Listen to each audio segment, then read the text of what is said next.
Study IQ platform पर आपका स्वागत है। आज टॉपिक इन डेप्थ प्रोग्राम में एक बहुत ही महत्वपूर्ण विषय पर हम बातचीत करेंगे।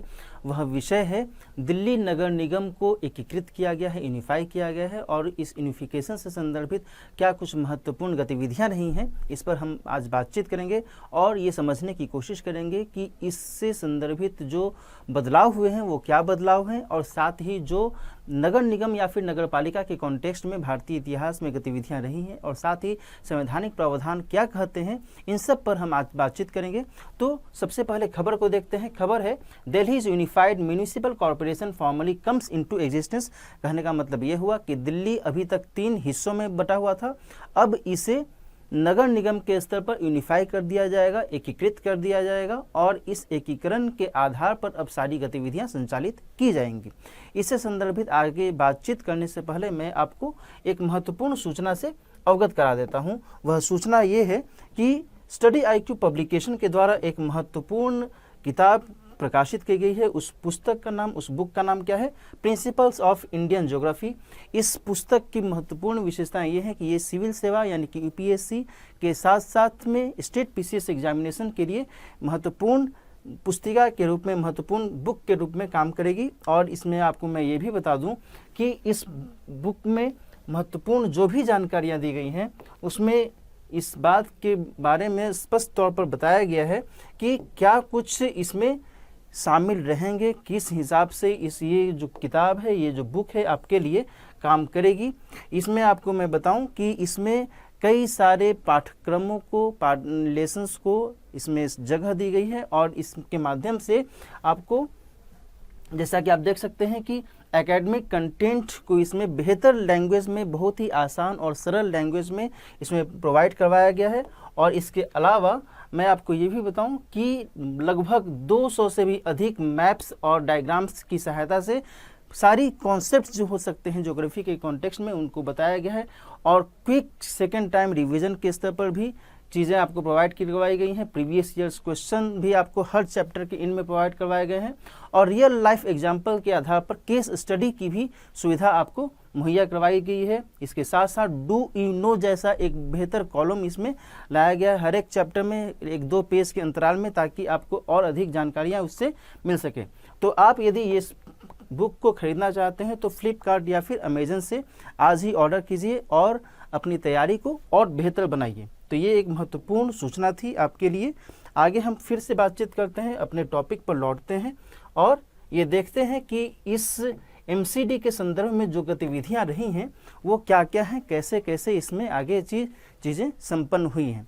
यदि हम इस खबर को पूरे तौर पर देखें तो खबर के हिसाब से सबसे पहले तो मैं आपको ये बता दूं कि पहले दिल्ली में 3 सिविक बॉडीज थे। कौन से के? MCD के, यानी कि म्यूनिसिपल कॉर्पोरेशन ऑफ दिल्ली के 3 सिविक बॉडीज, यानी कि जो भी नगर निकाय थे वो 3 थे। कौन कौन से थे? तो नॉर्थ, साउथ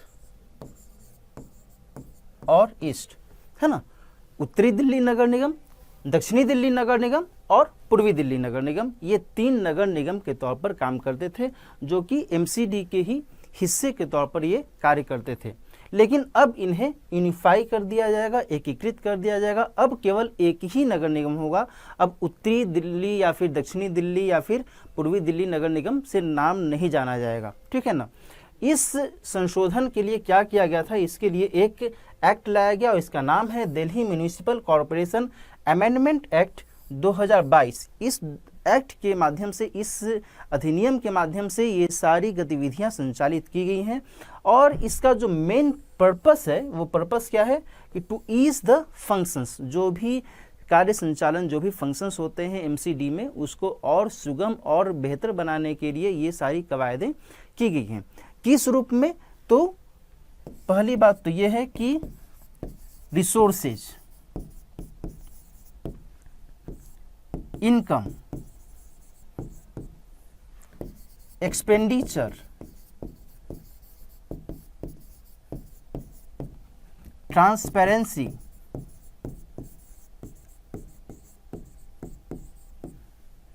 गवर्नेंस, है ना। ये सारे जो महत्वपूर्ण आयाम हैं, महत्वपूर्ण डायमेंशंस हैं, इसके फंक्शन से जुड़े हुए, इन सभी को और बेहतर करने के लिए और सुगम करने के लिए, बेहतर संसाधन मुहैया कराने के लिए, आय को और क्लियर बेहतर करने के लिए, है ना, स्पष्ट तरीके से आय हो और उसका जो एक्सपेंडिचर हो, नगर निगम के स्तर पर जो भी एक्सपेंडिचर की संभावनाएं होती हैं उसमें किसी प्रकार की कोई अड़चन नहीं आए, कोई ऑब्स्टेकल्स क्रिएट ना हो, इसको मद्देनज़र रखते हुए और बेहतर गवर्नेंस, ट्रांसपेरेंसी को मद्देनज़र रखते हुए ये पहल की गई है केंद्र सरकार के माध्यम से। यहाँ पर मैं आपको हिंट कर देना चाहूँगा कि इस पूरी गतिविधियों के कॉन्टेक्स्ट में केंद्र सरकार और दिल्ली सरकार के बीच में थोड़ी बहुत नोकझोंक भी हुई है। दिल्ली सरकार का ये मंतव्य है कि केंद्र सरकार जानबूझ कर के ये स्टेप ले रही है। ये एक तरीके से सेंट्रल स्टेट रिलेशनशिप में जो एक बेहतर बैलेंस हो सकता है, उस बैलेंस को बिगाड़ने की कोशिश की जा रही है केंद्र सरकार के द्वारा, और एक तरीके से जो फेडरल स्ट्रक्चर है भारतीय संविधान का, उसको ये हैम्पर करने की कोशिश की जा रही है केंद्र सरकार के माध्यम से। लेकिन दूसरी तरफ केंद्र सरकार के स्तर पर अपने जो आर्गुमेंट्स नहीं कहें, और दूसरी ओर केंद्र सरकार के स्तर पर जो तर्क हैं, जो बातें कही जा रही हैं, वो उसमें ये कहा जा रहा है कि दिल्ली नगर निगम के बेहतर संचालन करने के लिए ये जो कदम उठाया गया है ये बहुत ही ज़रूरी है, और इस माध्यम से जो दिल्ली के निवासी हैं उनको और बेहतर सुविधाएं, बेहतर व्यवस्था उन्हें मिल सकेगी, उन्हें मुहैया कराई जा सकेगी। तो ये सारी गतिविधियां भी इससे जुड़ी हुई हैं, इसको हमें ध्यान में रखना होगा। वर्तमान में जो मर्जर किया गया है, इस मर्जर के अकॉर्डिंग वर्तमान में 2 पदाधिकारी की नियुक्ति की गई है। ये हैं श्री अश्वनी कुमार, जो कि स्पेशल ऑफिसर के तौर पर वहाँ पर नियुक्त हुए हैं MCD के लिए, है ना। और यहाँ पर मैं आपको ये भी बता दूं कि जो अश्वनी कुमार जी हैं, ये आगे जो भी अभी चुनाव होने वाला है दिल्ली MCD का, म्यूनिसिपल कॉरपोरेशन ऑफ दिल्ली का जो चुनाव होने वाला है, उसकी निगरानी ये करेंगे, और उसके कॉन्टेक्स्ट में इनकी महत्वपूर्ण भूमिका यहाँ पर निकलकर सामने आ रही है। अश्वनी कुमार जी एक IAS ऑफिसर हैं और ये SO या फिर स्पेशल ऑफिसर के तौर पर काम करेंगे। और ये हैं श्री ज्ञानेश भारती, है ना। ज्ञानेश भारती भी एक IAS ऑफिसर हैं और ये कमिश्नर के तौर पर अभी दिल्ली नगर निगम में कमिश्नर के पद पर अपनी भूमिका का निर्वाह करेंगे, और इस तौर पर ये यहाँ पर काम करेंगे। ये दोनों ही IAS ऑफिसर्स हैं, और वर्तमान में जो मर्जर किया गया है, इस मर्जर के कॉन्टेक्स्ट में इनकी जो आने वाली भूमिका है, आने वाला जो इनका रोल है आगे आने वाले समय में, ये बहुत ही महत्वपूर्ण होने वाला है। आगे बातचीत करें, यदि हम इस मर्जर के टाइमलाइन को ब्रीफ में देखने की कोशिश करें तो इसी वर्ष 30 मार्च को इस बिल को लोकसभा में अप्रूव कर दिया गया था। देन फिर 5 अप्रैल को इसे राज्यसभा में भी अप्रूवल मिल गया, और देन 18 अप्रैल को प्रेसिडेंट्स का एसेंट मिल गया, राष्ट्रपति जी की स्वीकृति मिल गई, और देन फिर इसे इनेक्ट कर दिया गया। और इस इनेक्टमेंट के माध्यम से अब आगे जो भी गतिविधियां होंगी वो संचालित की जाएंगी। मैं आपको बता दूं कि 2012 के पहले दिल्ली में पहले यूनिफाइड म्यूनिसिपल कॉरपोरेशन था। ऐसा नहीं था कि ये पहली बार इस तरीके से एकीकृत किया गया है। 2011 में, दिसंबर 2011 में, उस समय शीला दीक्षित जी की सरकार थी, और उस माध्यम से केंद्र सरकार के साथ में सहमति के बाद और एक एकीकरण नहीं किया गया था, बल्कि उस समय 3 भागों में डिवाइड कर दिया गया था दिल्ली नगर निगम को। उत्तरी दिल्ली नगर निगम, पूर्वी दिल्ली नगर निगम और दक्षिणी दिल्ली नगर निगम। ये दिसंबर 2011 में ये गतिविधियां की गई थी, और 2012 से इनफैक्ट ये 3 नगर निगम के तौर पर काम कर रहे थे। तो कहने का मतलब ये हुआ कि 2011 में कि दिसंबर में जब ये प्रावधान लाया गया था, एक अधिनियम के द्वारा ही ये प्रावधान लाया गया था, तो उससे पहले एकीकृत MCD के तौर पर ही कार्य होता था।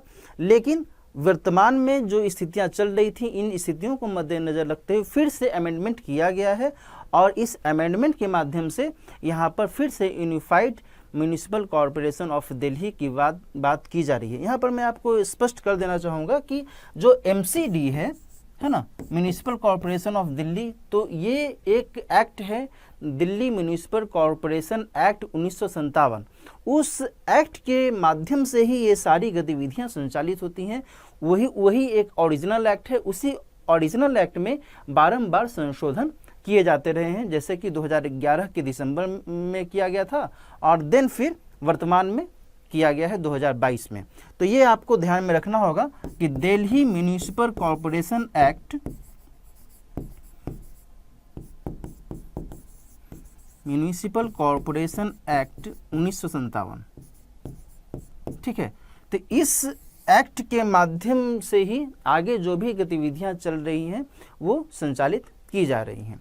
आगे बातचीत करते हैं। यदि हम चेंजेस की बात करें कि आखिर क्या कोर चेंजेस किए गए हैं इस इनैक्टमेंट के माध्यम से, पहला महत्वपूर्ण चेंज किया गया है कि कुछ पावर्स सेंट्रल गवर्नमेंट को ट्रांसफ़र कर दिए गए हैं। अभी तक दिल्ली गवर्नमेंट का उस पर अधिकार होता था उन पावर्स पर, अब वो सेंट्रल गवर्नमेंट को ट्रांसफ़र कर दिए गए हैं। वार्ड्स के नंबर की संख्या को वार्ड्स के नंबर को डिटरमाइन करने के लिए कि कितने वार्ड्स होंगे और किस हिसाब से कार्य करेंगे, ये सारी जो गतिविधियां हैं अब सेंट्रल गवर्नमेंट को ट्रांसफ़र कर दी गई हैं। इसके साथ साथ नंबर ऑफ वार्ड्स को रिड्यूस करने की भी बातचीत की गई है। वर्तमान में 272 वार्ड्स थे, अब इसे मैक्सिमम 250 वार्ड्स करने की बात की जा रही है। इसके साथ साथ जो भी नंबर ऑफ सीट्स होंगे उनका डिटर्मिनेशन इस शहर के यानी दिल्ली के पॉपुलेशन के आधार पर ही किया जाएगा, उस दिल्ली की जनसंख्या के ही आधार पर किया जाएगा। और जो भी एससी की जो सीटें होंगी, एससी जो होते हैं शेड्यूल कास्ट कम्युनिटी से संदर्भित जो भी सीटें रिजर्व की जाएंगी, उसका अनुपात पूरी दिल्ली में जो इनकी जनसंख्या का अनुपात है उसके हिसाब से ही उनकी सीटों का भी अनुपात तय होगा।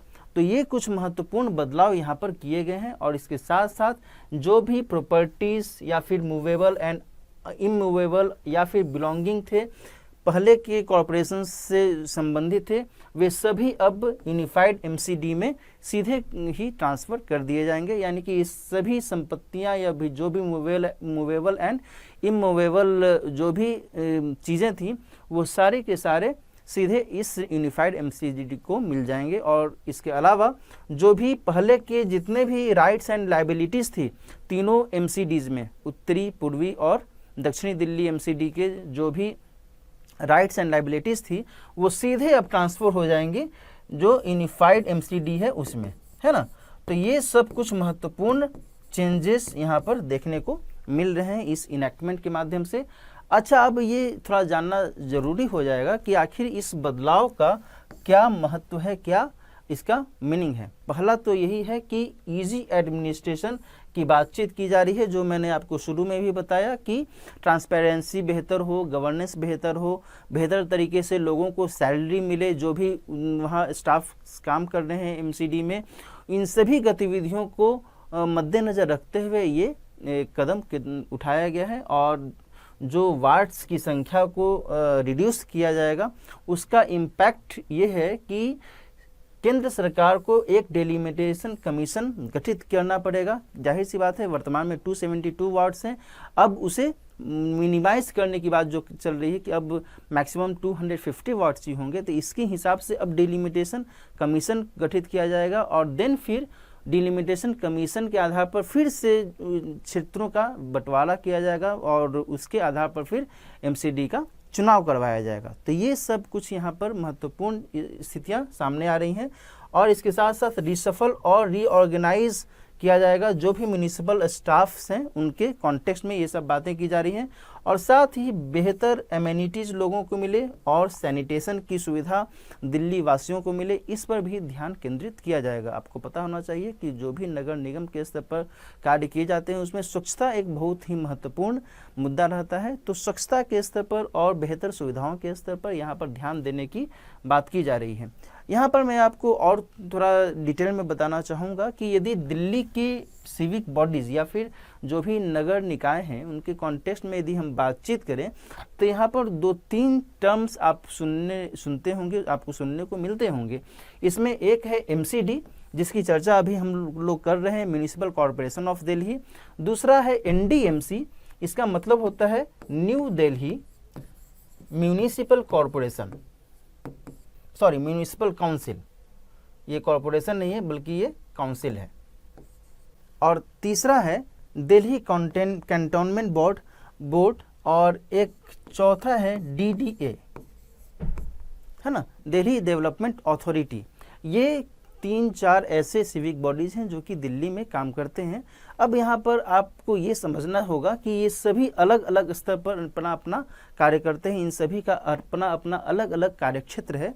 इसमें कुछ तो जो सिमिलरिटीज़ हैं वो ये हैं कि ये सभी अपने अपने स्तर पर कुछ ऐसे ही कार्य करते हैं अपने अपने क्षेत्रों में, लेकिन करते हैं। इन सभी का जो क्षेत्र है वो डिवीज़न किया हुआ है, बंटवारा किया हुआ है, और इस आधार पर ये सभी अपने अपने कार्य करते हैं। लेकिन ये ध्यान रखिएगा कि MCD, NDMC और दिल्ली कंटेनमेंट बोर्ड या फिर DDA सभी अलग अलग हैं। ऐसा नहीं है कि आप सबको एक ही MCD के अंदर ही इन सभी को मान लिया जाए या फिर NDMC के अंदर इन सभी को मान लिया जाए। किसी एक के अंतर्गत ये नहीं है, सभी अलग अलग स्तर पर काम करते हैं, अपने अपने क्षेत्र के हिसाब से काम करते हैं। तो जो MCD है, MCD की चर्चा अभी की ही जा रही है। 96% जो पॉपुलेशन है दिल्ली की वो MCD के ही अंतर्गत आती है। ये यहाँ पर महत्वपूर्ण बात है। और जो NDMC है वो उसमें लगभग 3% जो पॉपुलेशन है दिल्ली का वो आता है। यहाँ ध्यान रखिएगा कि ये जो NDMC है ये मूल तौर पर एक पार्टिकुलर रीजन के लिए जिम्मेदार होता है। वो रीजन सामान्य तौर पर कहा जाता है लुटियंस दिल्ली। कहने का मतलब ये है कि जो राष्ट्रपति भवन वाला क्षेत्र है, जो PMO है, या फिर जहाँ पर सेंट्रल गवर्नमेंट के एम्प्लॉइज रहते हैं, उनका निवास वगैरह है, ये सभी जो क्षेत्र हैं वो सभी क्षेत्र NDMC के अंतर्गत आते हैं। इसकी हिस्ट्री को यदि मैं हल्का सा जिक्र करूँ तो आपको ध्यान होगा कि जब कलकत्ता से दिल्ली भारत की राजधानी के तौर पर स्थानांतरण किया गया, देन फिर दिल्ली को एक बेहतर राजधानी के तौर पर बनाने के लिए कुछ गतिविधियां संचालित की गई थी, जिसमें लुटियंस और हर्बर्ट बेकर इन दोनों की महत्वपूर्ण भूमिका रही थी। तो इन दोनों के माध्यम से कुछ गतिविधियां आगे बढ़ी थी और देन फिर रायसीला म्यूनिसिपल कमेटी का गठन किया गया था ताकि दिल्ली के प्रशासनिक क्षेत्र को और बेहतर बनाया जा सके। और उसके बाद फिर न्यू दिल्ली म्यूनिसिपल कमेटी का गठन किया गया था और देन फिर वर्ष 1957 में NDMC यानी कि न्यू दिल्ली म्यूनिसिपल काउंसिल के तौर पर एक इनेक्टेड काउंसिल या फिर परिषद की स्थापना की गई थी। ये सब कुछ इसके ब्रीफ हिस्ट्री हैं। ये सब थोड़ा जानना चाहिए कि आखिर कैसे शुरुआत हुई, है ना। हम वर्तमान में जिस चीज़ की बातचीत कर रहे हैं उसका कुछ तो ओरिजिन रहा ही होगा, तो इस ओरिजिन के हिसाब से ये चीज़ें यहाँ पर महत्वपूर्ण हो जाती हैं। और जहाँ तक बात है दिल्ली कैंटोनमेंट बोर्ड की, तो ये मिनिस्ट्री ऑफ डिफेंस के अंतर्गत ये काम करता है ना, रक्षा मंत्रालय के अंतर्गत ये काम करता है। ये इसमें जो पॉपुलेशन है दिल्ली की वो लगभग 1% जो पॉपुलेशन है वो इसमें इसके अंतर्गत आती है और उस हिसाब से उस पार्टिकुलर रीजन में ये अपनी गतिविधियां संचालित करता है। और जहाँ तक बात आती है DDA दिल्ली डेवलपमेंट अथॉरिटी की, तो इसका मेन जो काम है वो ये है कि दिल्ली का जो प्लान है, दिल्ली के रहवास या फिर यहाँ के रेसिडेंट्स का जो प्लान है, किस हिसाब से इसकी व्यवस्था होनी चाहिए, किस हिसाब से प्लानिंग को इम्प्लीमेंट में लाना चाहिए, वो सारा काम DDA के माध्यम से किया जाता है, दिल्ली डेवलपमेंट अथॉरिटी के माध्यम से किया जाता है। तो ये सारे जो सिविक बॉडीज़ हैं वो यहाँ पर महत्वपूर्ण हो जाते हैं। तो अभी चूंकि हम लोग बातचीत कर रहे हैं MCD के कॉन्टेक्स्ट में, तो MCD को ही 3 MCD से अब एक MCD में यूनिफाई कर दिया गया है। इसी के ऊपर आज की चर्चा हमारी चल ही रही है। यदि हम एंसेंट कॉन्टेक्स्ट में बातचीत करें कि अर्बन लोकल बॉडीज़ के हिसाब से, भारत के एंसेंट इंडिया के हिसाब से यदि हम देखें तो फिर क्या कुछ ऐसी गतिविधियां रही हैं जो कि उस दौरान विद्यमान थी या फिर उसके बाद क्या कुछ ऐसे परिवर्तन हुए थे अर्बन लोकल बॉडीज़ के कॉन्टेक्स्ट में। यदि हम ये समझें तो यहाँ पर ये ध्यान रखना होगा कि भारत के प्राचीन इतिहास में कुछ ऐसे प्रमाण मिलते हैं, कुछ ऐसे तथ्य मिलते हैं जिससे पता चलता है कि अर्बन लोकल बॉडीज़ की स्थिति उस समय भी थी। आपने सिंधु घाटी सभ्यता के बारे में सुना होगा। सिंधु घाटी सभ्यता में कहा जाता है कि वह एक प्रकार से नगरीय सभ्यता थी और इस लिहाज से एक इंडिकेशन मिलता है कि कहीं ना कहीं वहाँ पर कुछ ऐसी संरचना रही होगी अर्बन लोकल बॉडीज़ टाइप से, जो कि इस नगरीय सभ्यता को बेहतर बनाने के लिए कार्य करती रही होगी। आपको पता होगा कि इस सभ्यता में बेहतर सड़क के बारे में जानकारी मिलती है, सड़क के किनारे नालियों के बारे में जानकारी मिलती है, कूड़े के कॉन्टेक्स्ट में कूड़े के ढेर को व्यवस्थित करने के लिए गड्ढे के संदर्भ में जानकारी मिलती है। इस तरीके से बहुत ही बेहतरीन व्यवस्था वहाँ पर देखी जाती है। तो इस हिसाब से कहा जा सकता है कि कहीं ना कहीं वहाँ पर नगरीय व्यवस्था को बेहतर बनाने के लिए नगरपालिका जैसी कोई न कोई निकाय रहा ही होगा। यदि हम बाद के संदर्भ में यदि हम बातचीत करें तो एंशिएंट प्रेजेंस के हिसाब से सिंधु घाटी सभ्यता के अलावा और भी कुछ ऐसे टर्म्स मिलते हैं जैसे कि पुरा, निगम, गौण, गण, है ना। ये सब कुछ ऐसे टर्म्स मिलते हैं जो कि बताते हैं कि कुछ ऐसे अर्बन लोकल बॉडीज़ उस समय रहे होंगे जो भी सभ्यता के स्तर पर जो भी विकास चल रहा था। क्योंकि आपको पता होगा कि प्राचीन भारत में भी नगरीकरण का दौर चला है, एक बार सिंधु घाटी सभ्यता में, फिर उसके बाद गंगा घाटी के क्षेत्र में जो भी नगरीकरण का द्वितीय नगरीकरण का दौर चला था, सेकेंड अर्बनाइजेशन का जो दौर चला था, तो उस कॉन्टेक्स्ट में ये सभी जो टर्म्स हैं, ये सभी टर्म्स अपने आप में महत्वपूर्ण हो जाते हैं। आगे हम बातचीत करें, यदि हम मॉडर्न डेवलपमेंट के पॉइंट ऑफ व्यू से समझें तो भारत में सबसे पहले ये एक प्रमाण मिलता है कि मद्रास में सबसे पहले नगर पालिका या फिर नगर निगम जैसी कुछ व्यवस्था रही थी। सबसे पहले इस संदर्भ में बात करनी यहाँ पर जरूरी ये हो जाती है, इसलिए हो जाती है क्योंकि इस पर सवाल बना रहे कि मद्रास में क्योंकि इस पर कई बार सवाल बना है कि भारत में कहाँ पर सबसे पहले नगर पालिका या फिर नगर निगम की व्यवस्था की गई थी, तो वो था मद्रास में, है ना। भारत में जो लोकल बॉडीज़ के फाउंडर या फिर जो फाउंडिंग फादर माने जाते हैं वो कौन माने जाते हैं, आपको पता होगा, आपने इतिहास में पढ़ा होगा कि लॉर्ड रिपन को भारत में स्थानीय स्वशासन का जो जनक है वो माना जाता है। तो लॉर्ड रिपन ने 1882 में लॉर्ड रिपन ने यहाँ पर स्थानीय स्वशासन के रिगार्डिंग कुछ गतिविधियाँ अपनाई थी और उसमें यहाँ पर एक तरीके से कहा जा सकता है कि डिसेंट्रलाइजेशन को महत्व देने की कोशिश की गई थी। उस समय विकेंद्रीकरण को महत्व देने की कोशिश की गई थी, लेकिन इससे पहले मद्रास में ही नगर निगम या फिर नगर पालिका जैसी व्यवस्था के प्रमाण मिलते हैं। तो ये सब कुछ गतिविधियां यहाँ पर देखने को मिलती हैं। इसके बाद यदि हम आगे आएँ, भारत की आज़ादी के बाद आएँ, तो 1952 में सामुदायिक विकास कार्यक्रम की व्यवस्था की गई है, ठीक है ना। 1952 में सामुदायिक विकास कार्यक्रम, इसके माध्यम से भी कोशिश की गई थी कि स्थानीय स्तर पर जो भी विकास की गतिविधियां हैं उनको अंजाम दिया जा सके। लेकिन इस दौरान संवैधानिक प्रावधान के स्तर पर यदि हम बात करें तो अर्बन लोकल बॉडीज़ के स्तर पर कोई विशेष प्रावधान की स्थिति नहीं दिखती है।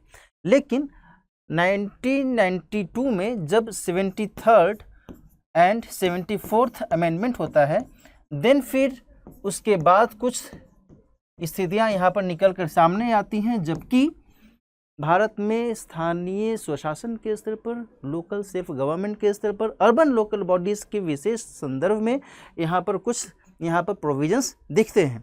73rd अमेंडमेंट के माध्यम से जहाँ एक तरफ पंचायत पर फोकस किया गया, वहीं 74th अमेंडमेंट के माध्यम से नगरपालिका या फिर म्यूनिसिपल कॉरपोरेशन पर फोकस किया गया था, या फिर आप इसे नगर परिषद या जो भी आप इसे नाम देना चाहें, है ना। म्यूनिसिपैलिटी के कॉन्टेक्स्ट में यहाँ पर बातचीत की गई है 74th अमेंडमेंट में।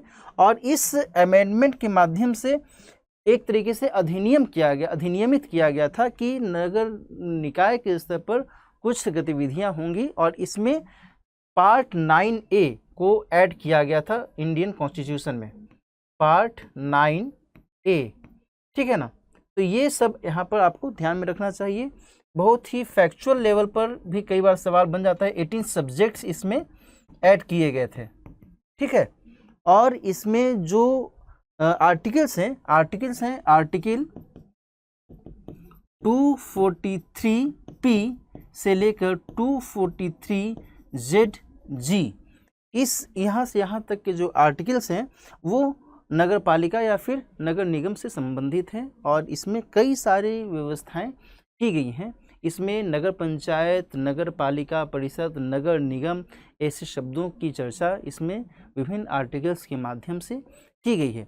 243Q जो आर्टिकल नंबर है उसमें नगर पालिका के गठन के संदर्भ में या फिर म्यूनिसिपैलिटी के एस्टेब्लिशमेंट के संदर्भ में बातचीत की गई है। दिन फिर 243Q1A में नगर पंचायत की, 243Q1B में नगर पालिका परिषद की, 243Q1C में नगर निगम के कॉन्टेक्स्ट में बातचीत की गई है। और साथ ही म्यूनिसिपैलिटीज के इलेक्शन के रिगार्डिंग भी इसमें चर्चा की गई है इस पार्टिकुलर पार्ट में, पार्ट 9A में, है ना।